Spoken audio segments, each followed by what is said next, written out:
बॉलीवुड में कई ऐसी अदाकाराएं हैं जिन्होंने तलाकशुदा लोगों से शादी की है। इन्हीं में से एक नाम है अदाकारा शिल्पा शेट्टी का। शिल्पा ने राज कुंद्रा से शादी की है। वैसे तो शिल्पा और राज दोनों एक दूसरे के साथ बेहद खुश हैं, लेकिन एक वक्त था जब दोनों की शादी को लेकर खूब बवाल मचा था। खबरों की माने तो ये बवाल किया था राज की पहली पत्नी कविता कुंद्रा ने। कविता ने शिल्पा पर इल्जाम लगाया था कि शिल्पा ने उनसे पति राज को छीना था। रिपोर्ट्स की माने तो कविता ने यहाँ तक कह दिया था कि शिल्पा शेट्टी मैरिज ब्रेकर है। रिपोर्ट्स की माने तो कविता ने यह भी कहा था कि मेरी बेटी को जन्म लिए 2 महीने ही हुए थे और शिल्पा ने मेरी मैरिड लाइफ में आग लगा दी थी। कविता यही नहीं रुकती, उन्होंने ये तक कह दिया था कि शिल्पा शेट्टी भले ही भारतीय समुदाय में कल्चर आइकन हो, लेकिन वो जैसी दिखती हैं रियल में वो वैसी है नहीं। तो वहीं शिल्पा जब कविता के आरोपों से तंग आ गई थी तब उन्होंने सफाई देते हुए कहा था कि मुझ पर जो आरोप लगाए जा रहे हैं वो निराधार है। शिल्पा कहती हैं, मैं इन सब बातों से बहुत निराश हूँ। शिल्पा आगे कहती हैं कि कविता अच्छे से जानती है कि जब राज और उनकी जिंदगी में मुश्किलें आनी शुरू हुई थी उस वक्त मैं राज को जानती तक नहीं थी।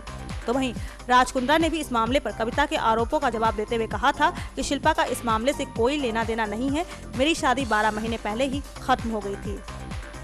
नेक्स्ट 9 न्यूज रूम से गायत्री गुप्ता की रिपोर्ट।